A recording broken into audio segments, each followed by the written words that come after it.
반갑습니다. 고등학교 2학년 화법과 작문 시간입니다. 온라인 수업 기간 중에 우리가 공부할 내용은 작문 영역이고, 작문 중에서 오늘은 글쓰기의 과정을 어떻게 문제로 유형화시키는지에 대해서 공부해 보도록 하겠습니다.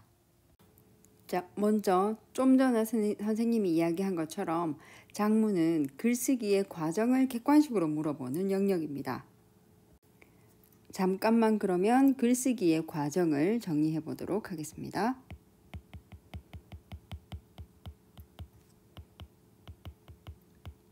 자, 이거는 우리가 중학교 때부터 공부를 했던 내용이죠. 자, 첫 번째 글쓰기를 할 때는 쓰기 전에 반드시 계획하는 단계가 있습니다. 자, 계획하기에서는 독자를 누구로 설정할 건지, 어느 정도의 분량을 어떤 주제로 이야기할 건지, 이런 내용들을 미리 정하는 단계죠. 자, 두 번째 단계는 내용 생성하기 단계입니다. 자, 내용을 만들어낸다는 얘기죠. 글에 들어갈 내용을 준비합니다.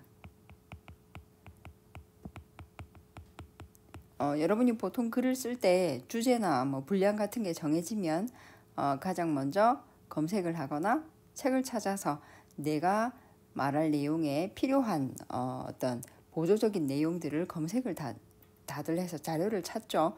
그래서 관련된 내용들을 전부 찾아서 이렇게 모아두는 그런 일들을 대부분 다 합니다. 그런 단계가 두 번째 내용 생성하기 단계입니다.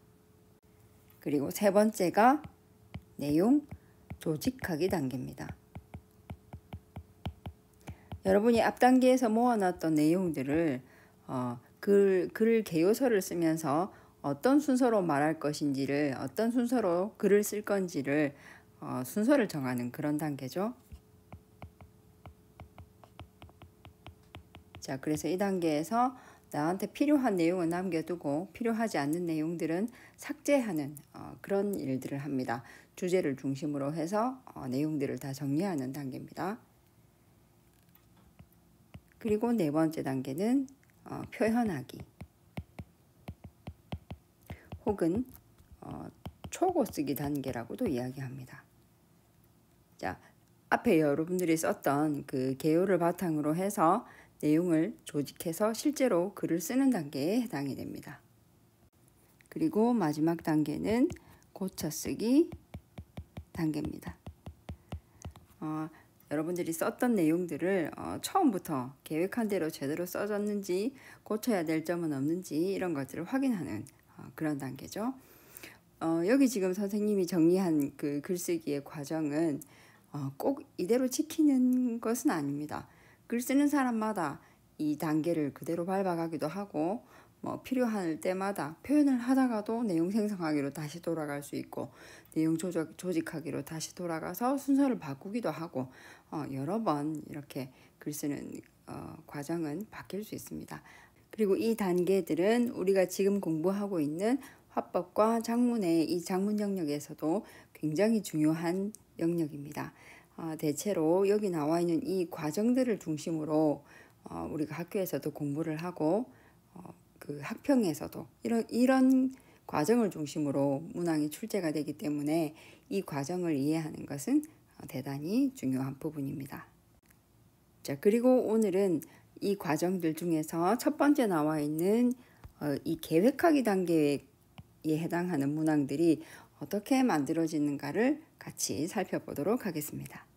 선생님이 지금 왼쪽에 글쓰기 계획과 그것을 반영한 문제 예시를 이렇게 가져왔는데, 사실 실제로 글을 쓰는 상황을 가지고 우리가 공부를 하는 것이 아니기 때문에 이런 글쓰기 계획을 가지고 반영됐는가 되지 않는가를 보는 문제도 사실은 문항 중에 이 내용이 1번부터 5번에 해당되는 이 내용이 포함되어 있는가 포함되어 있지 않는가, 내용이 일치하는가 일치하지 않는가를 물어보는 그런 문제에 해당이 됩니다. 사실 엄밀하게 따지면 작문이라고 이름 붙이기 좀 부끄러운 그런 문제죠. 어쩔 수 없이 작문의 과정을 문항으로 만드는 거기 때문에 우리가 글쓰기 계획 하는 계획의 단계를 이해하고 그것이 지문에 어떻게 표현되었는지, 제대로 표현된 것이 있는지 없는지 뭐 이런 것들을 가리는 것이 중요하다고 하겠습니다. 사실 그동안 여러분들이 문제를 많이 풀어봐서 알겠지만 보통 장문 단독 세트로 이렇게 나오는 경우가 잘 없습니다. 여러분이 본 것처럼 화법하고 장문이 보통 이렇게 융합돼서 나오는 경우가 굉장히 많죠. 그 화법 먼저 보여주고 토론 이런 거 토의 먼저 보여주고 그걸로 쓴 장문이 이렇게 융합 세트로 나오는 경우가 대단히 많습니다. 어떻든 이게 어떻게 변화가 되더라도 화법의 기본 과정, 기본 구성과 장문의 기본 구성, 글쓰기의 과정이 이렇게 융합되는 것 자체는 변하지 않기 때문에 우리는 글쓰기의 계획이 본문에 어떻게 반영되어 있는가를 정확하게 찾는 눈을 길러야겠습니다. 자, 선생님이 올려둔 그 문항 활동지를 보시면서 같이 문제를 확인해 보도록 하겠습니다. 자, 나를 쓰기 위해서 글쓰기 계획을 이렇게 세웠습니다. 그리고 그것이 나라는 글에 어떻게 반영되어 있는지를 확인하시는 문제입니다. 자, 그리고 글쓰기의 계획은 총 5개가 나와 있습니다. 자, 첫 번째 계획은 뭐냐면, 자, 토론회가 개최된 목적, 그리고 그것과 관련해서 동기를 밝혀야겠다라고 계획을 세웠다는 겁니다. 그리고 그것을 언제 이야기를 할 거냐 하면 글을 시작할 때 그렇게 할 거라고 했다는 거죠. 그러면 1번 계획이 자, 나에 어떻게 반영되어 있는지 확인하겠습니다. 자, 오른쪽에 선생님이 붙여놓은 이 내용은 나의 시작 부분입니다. 그래서 이 시작 부분에 동기랑 목적과 관련된 내용이 있는지 확인하면 되겠죠. 자, 이번 토론회는 대표성 높은 학생회장을 선출하기 위해 개최된 것이라고 이야기를 했습니다. 그리고 토론에 대한 의견을 밝혀서 학교의 중요한 의사결정에 참여하고자 한다. 자, 그 동기가 나와 있네요. 그리고 시작할 때 목적도 이야기했기 때문에 자, 글을 시작할 때 이 내용을 말했으니까 이것은 맞는 선지가 되겠죠. 그리고 두 번째 선지를 보겠습니다. 찬성 측의 발언 내용에 대해 배경 지식을 가지고 내가 판단한다고 이야기를 했습니다. 여러분들은 판단할 때 이렇게 생각한다 이런 그 서술어를 많이 사용을 하죠. 실제 본문에도 그런 게 있는지 한번 보겠습니다. 자, 문단의 앞부분에 보면 찬성 측은 이라고 찬성 측 이야기를 먼저 시작한 거죠. 그러면 찬성 측 발언 내용에 대해서 이야기한 거라는 거 확인할 수 있습니다. 자, 그리고 이것에 대해서 내가 배경 지식을 가지고 배경 지식 그런데 사회 시간에 배운 이런 배경 지식 나와 있죠. 그리고 그걸 가지고 내가 판단했는지 한번 보겠습니다. 그래서 따라서 투표율이 낮은 경우 이런 건 타당하지 않다고 생각한다. 글을 쓴 내 생각인 거죠. 그러면 이번 선지도 역시 맞는 선지가 되겠습니다. 자, 그리고 3번 선지는 토론을 들으며 생긴 의문점입니다. 자, 의문점을 이렇게 쓸 때도 표시가 이렇게 있죠. 자, 어떻게 표시가 되나요? 자, 이렇게 나의 본문 중에서 의문이 들었다 라고 이야기를 했습니다. 그리고 의문점에 대해서 자료를 찾았는지 그래서 얘가 자료를 찾았는지 보겠습니다. 이를 해결하기 위해서 서적을 찾아봤다고 이야기했습니다. 그리고 그걸 통해서 내 생각을 썼는지 자 그래서 서적을 찾아보니 이런 게 있다고 해서 그 뒤에는 직접 참여할 수 없으므로 이런 선출을 한다. 그래서 다수의 지지를 받을수록 당선자의 대표성은 높아진다 라는 내 생각을 이렇게 서술을 했네요. 자, 그러면 역시 이것도 맞는 선지가 되겠습니다. 자, 그리고 네 번째 선지입니다. 찬반 양측 입장 중에서 양측 중에서 내 입장을 선택했는지 확인하면 되겠죠. 그리고 내 입장과 반대되는 주장에 대해서 비판을 하고 있는지 확인하면 되겠습니다. 자, 찬반 양측 중에서 내 입장을 선택한 게 아니라 대표성 높은 학생회장을 선출하기 위해서는 선거 방식 개선에 대한 논쟁도 중요하지만 이런 논쟁보다 차라리 이게 더 중요하다라고 이야기를 했습니다. 오히려 다른 의견을 이야기를 한 거죠. 그래서 내 입장을 선택도 안 했고 내 입장하고 반대되는 주장에 대해서 비판적인 내용을 이야기한 것도 아닌 선지가 되겠습니다. 자, 그리고 마지막 선지를 확인을 할 건데 사실 제일 쉬운 방법은 1번하고 5번에 있는 그 선지 같은 경우에는 시작하고 끝부분을 이야기하는 거죠. 그럼 이거는 첫 문단하고 끝 문단만 확인하는 거기 때문에 간혹 이런 걸 좀 빨리 이렇게 확인할 수 있으면 만약에 1번이나 5번에 틀린 선지가 있으면 조금 더 시간을 절약할 수 있기 때문에 가능하면 이런 시작과 마무리가 바로 보이면 이것부터 먼저 보는 것도 좀 좋은 습관이 되겠습니다. 물론 이 문항에서는 4번이 정답이었어서 어차피 1번, 5번 확인했어도 2번, 3번, 4번을 다 풀었어야 하지만 이렇게 혹시라도 5번이 먼저 선지가 나오거나 하면 훨씬 시간을 절약할 수도 있으니까 이것도 한번 고려해 볼 방법이라고 할 수 있겠습니다. 자, 그럼 마무리 부분 실제로 이렇게 되어 있는지만 보고 가겠습니다. 자, 글라의 마무리 부분입니다. 자, 마무리에서 이렇게 얘기했습니다. 이번 토론회는 토론 참여자와 청중 모두에게 민주적 의사결정을 과정을 경험하게 해준 의미 있는 시간이라고 이야기했습니다. 자, 토론의 의에 대해서 이야기했죠.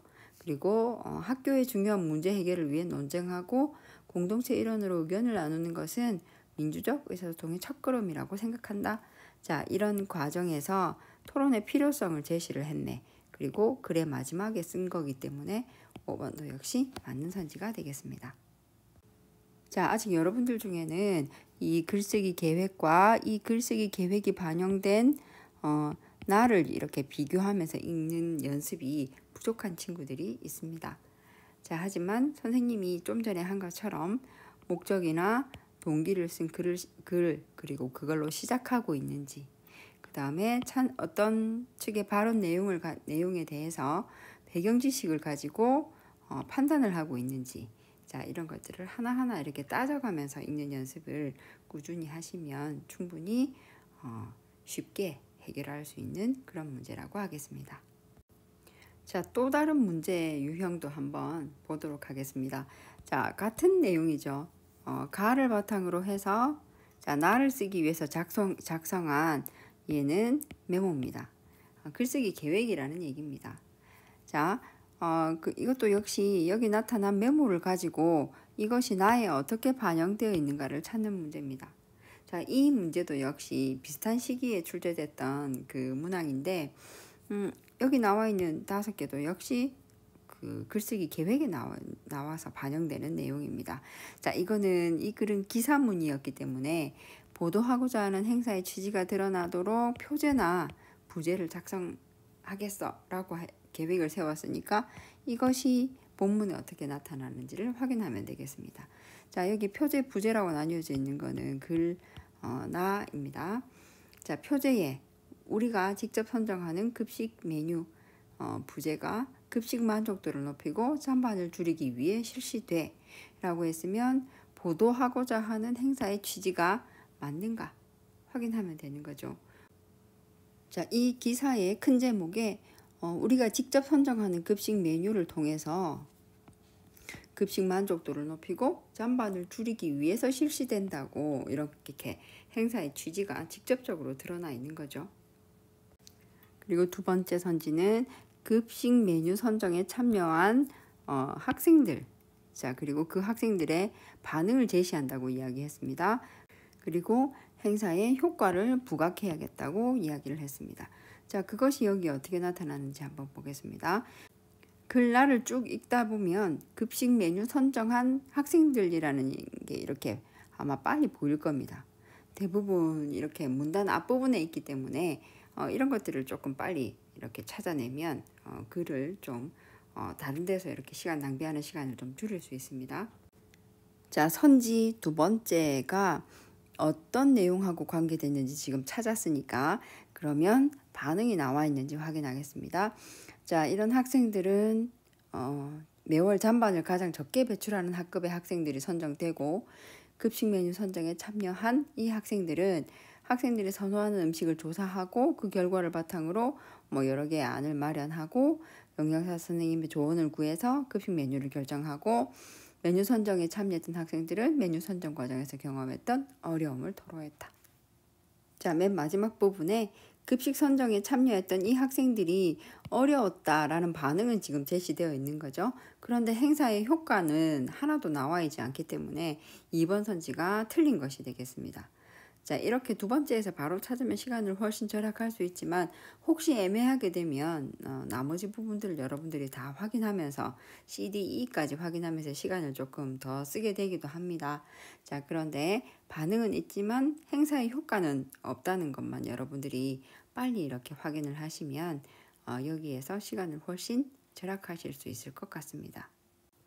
물론 장문에 나오는 그 지문도 처음부터 끝까지 다 꼼꼼하게 읽어야 되는 건 아니지만 이렇게 각 선지마다 어떤 문단과 관련이 있을 때 그 내용만큼은 정확하게 읽고 빠르게 판단하는 그런 연습이 꼭 필요할 것 같습니다. 그리고 주의해야 될 점은 다른 문단에 이렇게 음식물 쓰레기가 줄어드는 효과 이런 게 나온다고 해서 지금 B가 맞다고 혹시 오해하실 수도 있기 때문에 이런 부분들은 이 반응이 행사의 효과하고 이렇게 같이 관련이 되어 있는지 학생의 반응을 제시해서 효과를 부각하겠다고 했는데 다른 문단에 이런 내용 나와 있다고 해서 같은 걸로 이렇게 연결 지으면 절대로 안 되겠습니다. 그리고 이 문단에서는 이렇게 그 급식 메뉴 선정 횟수를 늘릴 계획을 가지고 있고 그리고 이 행사에 학생들이 관심을 가지고 적극적으로 참여하는 것이 중요하다고 참여를 유도하고 있는 거 맞죠, 그죠? 그리고 뒷부분은 더 확인 안 해도 되겠지만 자 이렇게 각 문단과 관련된 선지를 적절하게 연결지어서 판단을 하셔야 됩니다. 그리고 주의해야 될 것들이 이런 계획과 관련을 짓고 있는지 그 다음에 유도하고 있는지 자 방법을 제시하고 있는지 그 다음에 구체적으로 밝히고 있는지 이렇게 항상 서술어를 중심으로 실행이 된 것인지 확인할 수 있는 것인지 보는 습관을 기르시면 될 것 같습니다. 그리고 이 강의가 끝나고 나면 선생님이 올려둔 활동지 문제를 아마 5문제가 올라가 있을 겁니다. 자, 그 내용을 문제를 푸셔서 정답에 체크를 하시고 선생님한테 구글 클래스룸으로 다시 제출해 주시면 선생님이 채점을 해서 돌려드리도록 하겠습니다. 자, 모두 수고하셨습니다.